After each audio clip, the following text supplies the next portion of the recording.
Okay. I've been thinking about the Bundy Ranch standoff situation. I didn't want to comment because I wasn't sure 100% what was going on, and I'm still not, completely sure. But I was worried at first that this was some sort of some sort of trick to get militia people out there or something, create a situation or whatever. But because some lawyer people said that he hadn't used up all his options or whatever in the court. But then he did say, Cliven Bundy did say that he doesn't recognize the United States government. He's fed up and he'll pay the grazing fees for his cattle. He'll pay that to the state of Nevada. That seems pretty fair, but it's a problem. So that standoff thing, I don't think was just a psyop, kind of messing with our heads, getting us into trouble, whatever. There's real people out there trying to deal with an insane government, so these things are going to happen. And some people sometimes do stand up, and he's fed up, and he stood up. And he said, "That's enough. I don't recognize you anymore. You're not my government. So Bureau of Land Management don't mean shit to me. I have a sheriff. We have a state.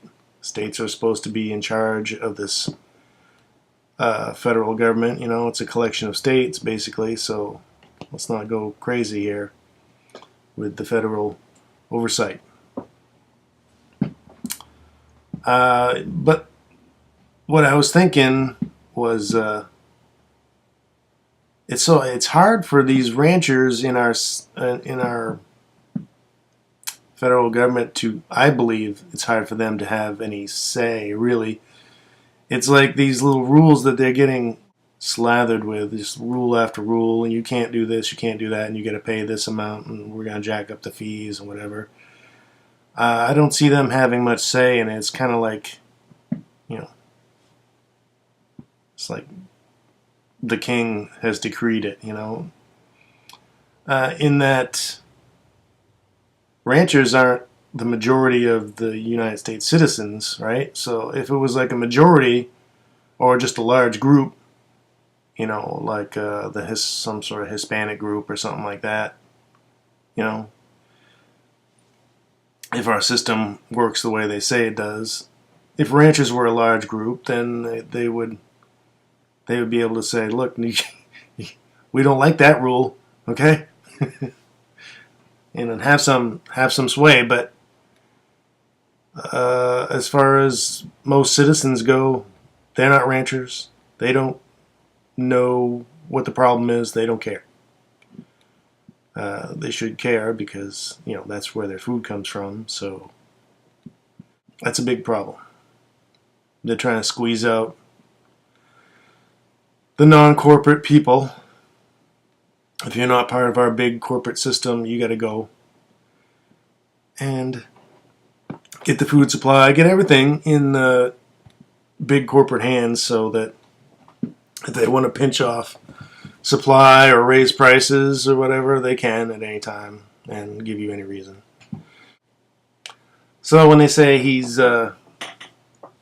when they say Cliven Bundy is like a lawbreaker and stuff like that, I kind of side with him, saying, "You're just making up law after law."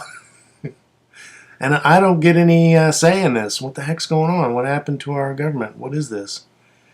At some point, we're all going to say that. Or we're all going to be on a drug. It's one or the other. If maybe half of us are on drugs now, for all I know, of one sort or another.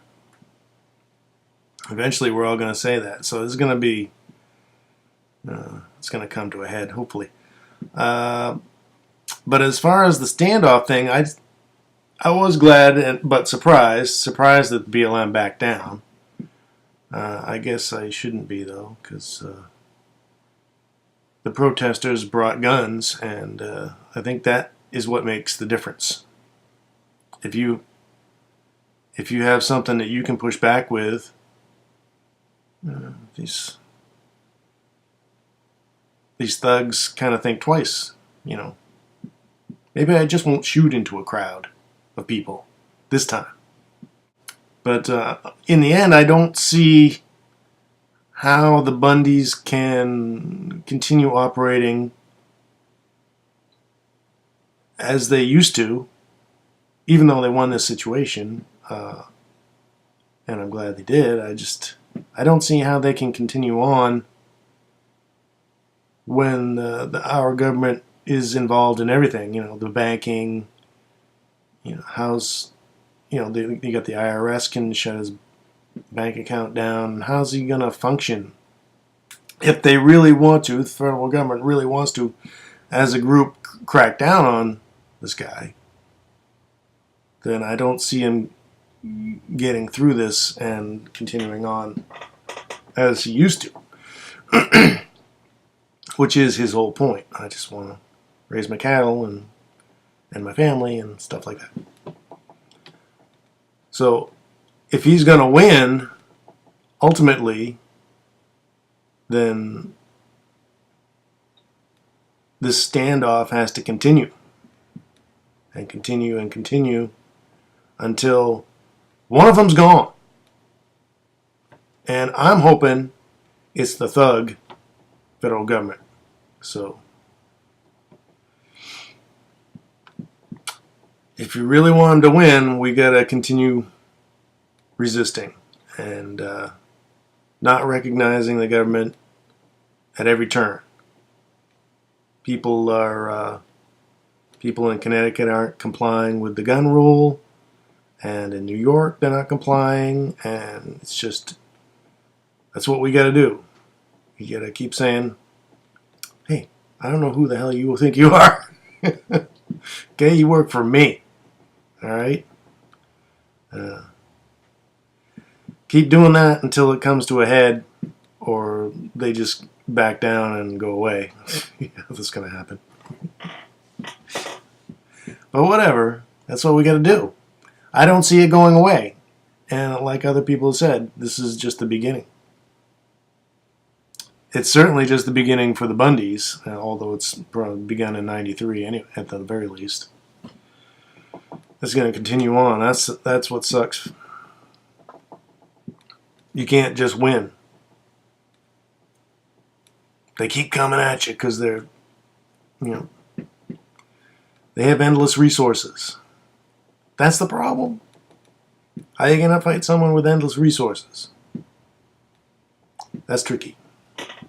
But it's got to be done. And so I back the Bundys 100% in words because I can't get out there.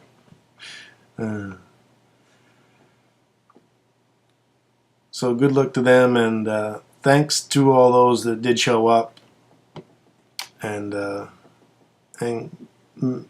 got in the way and disrupted whatever stupid plans these people have. I don't know what the hell they're doing. Agenda 21.